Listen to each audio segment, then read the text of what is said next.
Jóvenes, tengan cada uno de ustedes muy buenos días. Vamos a continuar entonces aprendiendo acerca de las técnicas de examen físico. Ya hemos aprendido cómo realizar inspección, palpación y ahora pues llegamos a lo que es la tercera técnica, que es percusión. Con respecto a la percusión, podemos decir que es el método que consiste en golpear suavemente la superficie corporal con el fin de obtener sonidos o ruidos cuyas cualidades nos permitan reconocer el estado físico del órgano subyacente. Con respecto a la historia, es importante mencionar que quien realizó la introducción de lo que fue la percusión fue José Leopoldo Auenbrugger. Con respecto a José Leopoldo Auenbrugger, podemos decir que él obtuvo el título como médico cuando tenía 30 años de edad y algo que él quiso poner en práctica, en su práctica médica, fue que observaba cuando era niño que su papá le enseñó a golpear barriles que contenían vino o que contenían cerveza para determinar qué tan llenos o qué tan vacíos estos estaban. Entonces, cuando él percutía los barriles, él podía decir, bueno, esto está lleno o está lleno solo hasta cierta altura. Luego, cuando él era un médico, se le ocurrió que a la hora de percutir ciertas regiones de nuestro cuerpo, se podían producir ciertos sonidos o se escuchaban sonidos que él podía comprobar si eran sonidos normales de la región o si eran sonidos patológicos. Y de esta forma, él determina que existen sonidos normales y sonidos patológicos, los cuales pues corroboraba por medio de lo que eran las necropsias de sus pacientes. Luego, en 1761, entonces Auenbrugger da origen a lo que es la percusión directa. Luego dice que las teorías de lo que era José Leopoldo Auenbrugger fueron olvidadas. Quizás si ustedes vieron el video inicial, observamos que incluso las personas se burlaban de él, ¿verdad? Cuando él hablaba de la percusión, hacían chistes sobre lo que era el método. Entonces este se quedó olvidado, pero luego viene Jean-Nicolas Corvisart, que en el año de 1808 él inicia nuevamente a utilizar esta técnica y es como esta se empieza a consolidar ya como una técnica de examen físico. Luego Pierre Adolphe Piorry fue el creador en 1828 de lo que es la técnica indirecta de la percusión, que pues ya lo vamos a ver más adelante en qué consiste cada una de ellas. Entonces, cuando nosotros hablamos de la percusión, vamos a ver que tenemos dos grandes métodos mediante los cuales podemos practicarla. Uno de ellos es el método directo o inmediato, que es el que estamos observando acá y que era el que mencionábamos que fue descrito en primer lugar por Auenbrugger en 1761. Entonces, ¿qué es lo que hace el médico acá? Generalmente lo que se hace es un movimiento de muñeca más que todo, con levantamiento de la mano y luego golpeando con los dedos sobre las regiones que nosotros estamos explorando de una forma directa. Algo importante es de que el paciente no debe tener ropa puesta para que nosotros realicemos la percusión, sino que la piel debe estar desnuda. Y el otro método de la percusión, que es el método indirecto o mediato, en donde nosotros observamos que se va a golpear no directamente sobre la piel como lo veíamos acá, sino que se va a percutir sobre la otra mano, ¿verdad? Entonces, acá nosotros vamos a tener un dedo plesímetro, que es el que va a descansar sobre la piel del paciente, y un dedo percutor, que es el que se va a encargar de dar el golpe de la percusión como lo observamos acá. Entonces, en relación a lo que es el método indirecto o mediato, podemos decir que este se caracteriza porque nosotros vamos a utilizar uno o dos dedos de una mano golpeando sobre lo que es la segunda falange de los dedos, ya sea el dedo medio o el dedo índice de la mano contraria.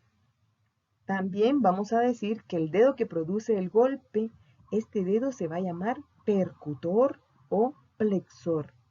Y el dedo que descansa sobre la superficie se va a llamar dedo plesímetro. Entonces acá vemos algunas características de cómo no debemos percutir, que es lo que estamos observando en esta imagen. Primero, lo que no se recomienda es que nosotros tengamos uñas largas. Vean que lo aprendíamos ya cuando hablábamos de palpación y hoy nuevamente lo vamos a ver en la siguiente técnica, que es percusión, en donde volvemos a insistir que el médico no debe tener sus uñas largas, sino debe tener las uñas cortas. Luego el movimiento debe ser del brazo desgarbado. Golpea con el pulpejo del dedo, como estamos viendo acá, y el dedo plesímetro no está plano sobre la superficie que se está percutiendo, como ustedes lo están observando acá, ¿verdad? Entonces esos son eh, cómo no debemos percutir. Ahora, ¿cómo sí se debe percutir? Con nuestras uñas cortas, como lo vemos acá, buena acción de la muñeca para hacer aquel movimiento que hablábamos de flexión y extensión para crear el golpe. Además, los golpes deben ser verticales, como lo vemos acá. Vean cómo está el dedo totalmente en vertical, no como lo veíamos acá, ¿verdad? Y luego la otra característica es que el dedo plesímetro está plano, o sea que está descansando sobre la superficie de la piel subyacente, no como estaba acá, vean que estaba elevado. Entonces eso no es así, ¿verdad? Sino que debe estar directamente sobre la superficie de la piel en donde estamos percutiendo. Entonces vemos que en relación a lo que es el método indirecto, encontramos algunas variantes dentro de las cuales podemos mencionar lo que es el método dígito-digital, que también lo pueden encontrar con el nombre de método de Ehrhart, o también se le puede llamar percusión palpatoria de Einstein. ¿Y en qué consiste este método? Pues para poder realizarlo, en primer lugar, se puede utilizar el dedo medio o índice, como lo estamos viendo acá en la imagen. Solo vamos a utilizar la cara palmar de la primera o de la segunda falange. Por ejemplo, en este caso estamos viendo que está sobre la piel del paciente tanto la primera como la segunda falange. Y el resto de los dedos deben estar separados o sin tocar la piel, como lo estamos viendo acá, ¿verdad? Entonces acá estamos utilizando lo que es el dedo medio, el resto de los dedos están levantados y separados de la piel. Y acá, si ustedes se logran dar cuenta en la imagen, únicamente lo que es primera y segunda falange tocan la piel del paciente y el resto está levantado. Entonces venimos y con nuestro dedo percutor vamos a golpear sobre lo que es la segunda falange. Este método, entonces dijimos que es el método dígito-digital. Es empleado universalmente, o sea, es el que más comúnmente ustedes van a ver que se utiliza porque es uno de los preferidos, porque origina un ruido más puro, además de eso es más cómodo de poder realizarlo y no necesita ningún instrumento adicional, se puede practicar en cualquier región de nuestro cuerpo. Cuando se percute regiones como por ejemplo, si nosotros vamos a percutir el tórax, por razones anatómicas el dedo plesímetro se coloca paralelo a los espacios intercostales, o sea, al lado de los espacios intercostales o sobre ellos, pero no se puede colocar sobre lo que son las costillas. Entonces esto tenemos que tenerlo muy en cuenta, ¿verdad? Tenemos que estar paralelos a los espacios intercostales o sobre ellos, pero no sobre lo que son las costillas. Y cuando nosotros estamos percutiendo abdomen, es indiferente que nosotros coloquemos el dedo plesímetro en cualquier dirección. Ahí no importa. Donde sí es importante es a nivel. El siguiente método que encontramos es el método de Newman. El método de Newman consiste en aplicar solo el extremo de la tercera falange del dedo plesímetro y los restantes deben estar levantados y separados de la piel, como lo estamos viendo acá en la imagen. Con respecto a lo que son las falanges, la falange proximal es la primera falange, la medial es la segunda falange y la falange distal es la tercera falange. Entonces, ¿qué es lo que vamos a hacer? Vamos a colocar solo lo que es la tercera falange de nuestro dedo descansando sobre la piel y el resto de los dedos deben estar levantados y separados de la piel mientras se realiza lo que es la percusión. Luego tenemos lo que es la ortopercusión de Plesch. Con respecto a la ortopercusión de Plech, consiste en flexionar en ángulo recto la primera falange sobre lo que es la piel, como lo estamos observando acá en la imagen, y percutir sobre la línea interarticular de lo que es la primera y la segunda falange, como lo vemos acá. Entonces, ¿qué es lo que vamos a hacer? Vamos a flexionar en ángulo recto la primera falange, como lo observamos de esta forma, y vamos a percutir en la unión interarticular entre la primera y la segunda falange, o sea, a este nivel. Cuando nosotros utilizamos esta técnica, cuando queremos percutir zonas reducidas en la que es difícil colocar el dedo plano, como por ejemplo cuando vamos a percutir la región supraclavicular o la región axilar.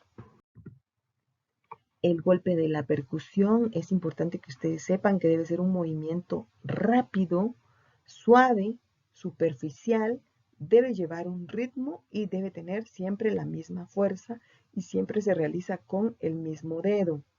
Otras características que tiene la percusión es tanto la velocidad como el ritmo que ésta lleva. Todas estas características se logran manteniendo el miembro percutor en relajamiento y dándole a la muñeca un movimiento de flexión y extensión. Era lo que mencionaba a un inicio, ¿verdad? Es muy importante que nosotros sepamos que no se debe mover la articulación del codo, sino es la articulación de la muñeca quien debe realizar movimientos de flexión y extensión para poder dar el golpe con los dedos. Luego tenemos lo que es el método directo o inmediato. Para poder realizar este método se utiliza solo una sola mano para percutir directamente sobre la región que vamos a explorar. Debemos usar los pulpejos de los dedos, especialmente el dedo índice, el medio y el anular. Es menos usado porque en regiones blandas el sonido que se produce es muy apagado y muy poco claro.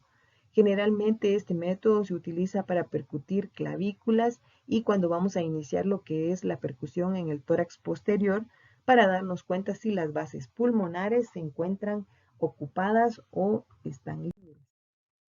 Entonces, este es un ejemplo de cómo nosotros vamos a realizar la percusión directa. Hablábamos que vamos a percutir con el dedo índice, medio y anular directamente sobre la región a explorar. Recuerden que el movimiento que se va a dar es más que todo un movimiento de la muñeca en flexión y extensión para de esta forma dar el golpe con los 3 dedos. También tenemos otra variante de esta que es la percusión en resorte, en la cual el dedo medio o índice se encuentran flexionados y se disparan en contra de la pared abdominal, haciendo un movimiento que simula el movimiento de un resorte. Cuando nosotros vamos a utilizar este tipo de percusión, cuando nosotros queremos hacer diagnóstico de un derrame peritoneal libre dentro de lo que es la cavidad abdominal. También es importante que ustedes sepan que con respecto a lo que es la percusión, más que todo en la percusión torácica, es una percusión comparativa. ¿Qué es lo que nosotros vamos a comparar? El ruido que se obtiene con el ruido que normalmente se encuentra en esta región. Entonces, si yo estoy percutiendo, por ejemplo, tórax, el ruido que normalmente yo encuentro a ese nivel es un ruido de sonoridad. Pero si en determinado momento estoy escuchando un ruido de matidez y sobre todo si este está presente solo en un hemidiafragma, esto me ayuda a hacer el diagnóstico del proceso que el paciente pueda tener, a qué nivel está, ¿verdad? Entonces, a través de lo que es la percusión comparativa, nosotros comparamos el ruido que estamos obteniendo con el ruido que normalmente deberíamos encontrar en esa región.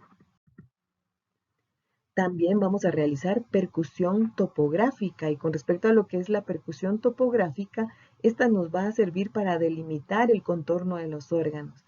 No sé si ustedes se recuerdan la semana pasada que hablábamos de palpación, yo les mencionaba que en abdomen los procedimientos de palpación y percusión se hacen de forma simultánea, sobre todo cuando nosotros queremos delimitar el contorno de los órganos o queremos delimitar si existe o no un aumento de tamaño de los mismos. Por ejemplo, hablábamos de hepatomegalia, hablábamos de esplenomegalia, hablábamos también que podemos nosotros palpar y percutir los polos renales, colon ascendente. Entonces vamos a ir haciendo una combinación de ambos métodos, palpación y percusión, lo cual nos va a servir para delimitar cuál es el tamaño de estos órganos y saber si se encuentran o no de un tamaño normal. En cuanto al orden que se debe seguir durante el examen por la percusión, es importante que ustedes sepan que cuando hablamos de tórax, primero la percusión será regional. Por ejemplo, en la percusión de tórax primero percutimos el hemitórax anterior y luego nos vamos a percutir el hemitórax posterior. También lleva un orden, ¿verdad? Y el orden de la percusión generalmente es de arriba hacia abajo para poder percutir las estructuras. ¿Y cuáles van a ser los fenómenos acústicos audibles con la percusión? Encontramos que los fenómenos acústicos básicos, se podría decir, que encontramos mediante la percusión son tres: el ruido de sonoridad, la matidez y el timpanismo. Y sus tres variantes, que son hipersonoridad, submatidez y ruido metálico. Todos y cada uno de ellos van a depender de la cantidad de aire y tensión que se halle con los tejidos percutidos.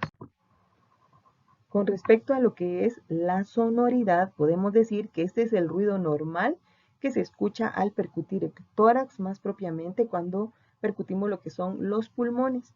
Si nosotros lo queremos comparar, podemos decir que el ruido obtenido es similar al que se escucha cuando percutimos un tambor cubierto con un paño, y esto se va a deber al contenido de aire que tienen los pulmones en su interior. Otro sonido que nosotros podemos escuchar es el sonido mate. Con respecto al sonido mate, este se obtiene sobre órganos sin aire, como por ejemplo sobre grandes masas musculares. También podemos decir que la matidez es el ruido natural de las vísceras macizas, y al contrario de la sonoridad se debe a la completa ausencia de aire en los tejidos que nosotros estamos percutiendo. Sin embargo, en algunas condiciones anormales se puede hallar en el tórax cuando existe, por ejemplo, una consolidación neumónica o cuando hay colección líquida en el espacio pleural, por ejemplo, un derrame pleural. Y en condiciones normales, la percusión mate se obtiene cuando nosotros percutimos órganos sin aire, como por ejemplo el hígado, o percutimos grandes masas musculares como los músculos. El sonido mate es débil porque las vibraciones producidas son poco amplias. Algunos dicen que la matidez también se puede encontrar de varias formas y lo dividen en matidez en madera, matidez pétrea y matidez hídrica. Con respecto a la matidez en madera, refieren que esta se obtiene al percutir grandes masas musculares e hígado, y es un sonido como que estuviéramos percutiendo madera. La matidez pétrea, que se obtiene al percutir superficies óseas, y la matidez hídrica, que se obtiene en la percusión de derrames líquidos en el tórax. Luego tenemos lo que es el timpanismo o el ruido timpánico, que es aquel que se obtiene al percutir el abdomen, sobre toda la zona que corresponde a la cámara gástrica o la parte inicial del intestino grueso. ¿Cómo nosotros podemos poner un ejemplo de cómo es el ruido timpánico? Se puede decir que es similar a aquel ruido obtenido al golpear una pelota desinflada. Entonces, si yo digo, ¿cómo más o menos es el ruido timpánico? Es como que percutiéramos una pelota que tiene poco aire. Así es como se va a escuchar. Y generalmente se debe a una colección de aire que es normal en estas vísceras, ¿verdad? Entonces, al final podemos decir que la percusión nos va a ayudar a determinar si los tejidos subyacentes están llenos de aire, están llenos de líquido o si tienen algún consolidado. Existen otros dos fenómenos acústicos que no tienen relación con los anteriores y no dependen directamente del contenido aéreo. Estos son, por ejemplo, el ruido en olla de cascada, que este ruido lo podemos escuchar, por ejemplo, cuando alguien tiene hipertensión intracraneana, venimos y percutimos el cráneo directamente sobre el hueso. Lo vamos a hacer mediante la técnica directa, y el sonido que se va a escuchar es un sonido semejante a que estuviéramos percutiendo una olla de barro quebrada. Así es como se va a oír el sonido.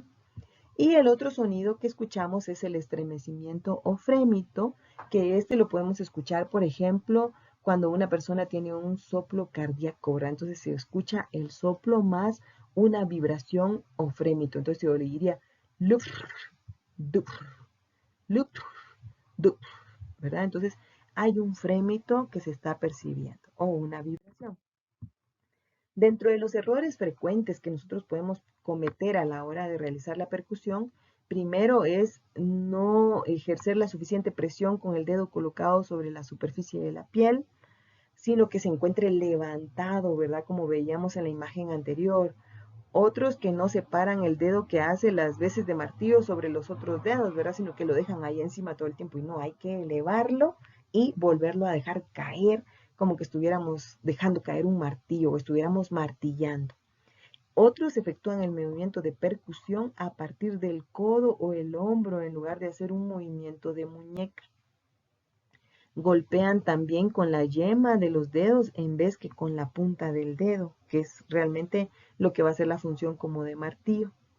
Y otro error que puede ser uno de los más grandes, ¿verdad? Es no tener nuestras uñas cortas, sino tenerlas largas. Ya yo les explicaba que todo médico que se dedica a la práctica médica tiene que tener sus uñas cortas y por eso toda mujer médico que ustedes van a ver que está desempeñando su práctica médica no va a tener las uñas largas. Bueno, excepto que vaya a una fiesta y se las ponga solo para la fiesta y de ahí ya no más, ¿verdad? Pero por lo general nosotras pues no tenemos las uñas largas. Otro tipo de percusión que podemos realizar es la puño percusión. ¿Y qué es lo que nosotros vamos a hacer a través de la puño percusión? Lo que vamos a hacer es percusión con el puño. Esta se puede usar para detectar la sensibilidad dolorosa en el hígado, en la vesícula biliar o en los riñones. ¿Qué es lo que se utiliza? Se utiliza la cara cubital del puño para golpear con firmeza el área explorada, como lo veíamos en la imagen que está en el documento, ¿verdad? Se golpea con la parte cubital del puño, la región lumbar, por ejemplo, si yo tuviera un paciente con antecedentes de disuria o dolor o ardor al orinar, también que tiene polaquiuria o un aumento de la frecuencia urinaria, tiene poliuria, está orinando en demasiada cantidad, vemos que tiene un dolor suprapúbico, entonces venimos y hacemos percusión con el puño. Si ustedes se recuerdan cuando veíamos anatomía topográfica, yo les decía, ¿verdad? Que era a nivel de la región lumbar, que es que se practica este tipo de percusión y lo que nosotros queremos determinar es si hay o no dolor a la hora de hacer esto. Algo importante es que no se debe hacer una percusión demasiado leve o suave, ¿verdad? Porque eso va a estimular una mínima sensibilidad dolorosa. Pero tampoco se recomienda que usted le dé un gran golpe al paciente en esa región, ¿verdad? Porque aunque la persona esté sana, le puede causar molestias, ¿verdad? Entonces tiene que ser un golpe con una presión moderada sobre la región a fin de delimitar que si hay dolor, porque eso nos puede indicar que puede haber una lesión en el hígado, en la vesícula biliar o en los riñones. Otra cosa importante cuando nosotros hacemos percusión, es importante que nosotros sepamos que vamos a hacer comparación de dos zonas, ¿verdad? ¿Qué es lo que vamos a hacer? Vamos a utilizar la misma técnica, la percusión, se percute o golpea 2 veces en cada localización y se escucha las diferentes notas. Algo muy importante es que nosotros aprendamos primero a diferenciar las distintas notas que podemos escuchar, ¿verdad? Recuérdense que básicamente a nivel pulmonar vamos a escuchar la sonoridad. Y la sonoridad es igual a escuchar el ruido que se produce al percutir un tambor que está cubierto con un paño, con un pañuelo, con una manta. Ese es el sonido que vamos a escuchar. Entonces, ¿qué es lo que vamos a hacer? Vamos a percutir un lado del tórax y luego el otro, ambos al mismo nivel. Entonces, por ejemplo, acá estamos percutiendo ambos lados o del tórax o ambos hemidiafragmas, el hemidiafragma derecho e izquierdo, y ambos a la misma altura, como que fuera una escalera, ¿verdad? Entonces, percuto 2 veces acá, escucho el sonido producido, me vengo al otro hemitórax, percuto en esta otra región, luego me vengo al punto 2, que está ligeramente abajo, me paso al otro hemitórax, luego desciendo al otro hemitórax, vengo a esta otra región, al otro. Algo importante es de que ya que llego aquí a esta parte, entonces me voy a venir a percutir las regiones más laterales como lo estamos observando acá a este nivel. Algo importante cuando hacemos esta percusión es que debemos omitir la zona sobre la escápula, pues ahí el grosor del músculo y el hueso altera las notas de la percusión sobre los pulmones. Otra cosa importante es que debemos identificar y localizar la ubicación y cualidad de cualquier nota de percusión anómala que nosotros podamos detectar mediante esta. También debemos identificar el descenso del diafragma o su elevación. Primero debemos definir el nivel de matidez diafragmática durante la respiración tranquila, o sea, que mi paciente esté respirando de forma tranquila mientras yo estoy percutiendo, sosteniendo el dedo plexímetro por arriba y paralelo a nivel esperado de matidez. Debemos percutir en pasos progresivos descendentes hasta que la matidez sustituya claramente a la resonancia. Debemos confirmar este nivel de cambio de percusión descendente de zonas adyacentes, tanto por fuera como por dentro, como lo estamos viendo acá en la imagen, ¿verdad? Entonces vamos a ver que esta área por arriba del diafragma va a ser un área que nosotros vamos a escuchar con un ruido resonante y por debajo del diafragma ya empezamos a escuchar matidez, ¿verdad? Observe que con esta técnica está identificando el límite entre el tejido pulmonar resonante y las estructuras de mayor matidez debajo del diafragma. Es importante que nosotros no percutamos el área diafragmática, ya que uno puede inferir su probable localización por el nivel de matidez que podemos encontrar, ¿verdad? Entonces, esto es lo que vamos a hacer a este. Muy bien, jóvenes, muchas gracias por su atención. Esto ha sido la clase de esta semana. Recuérdense que tenemos un video de apoyo a la docencia que está también dentro del aula, donde ustedes pueden observar cómo se practica la técnica. Además de eso, podemos observar cómo se escuchan cada uno de los distintos sonidos audibles mediante la percusión, tanto patológicos como no patológicos, y también podemos observar cómo se aplica la técnica de la percusión en las distintas regiones, ¿verdad? Cómo se aplica en la región torácica, en la abdominal, en la cardíaca, etcétera. Entonces, que pasen un feliz día, cuídense, hasta luego.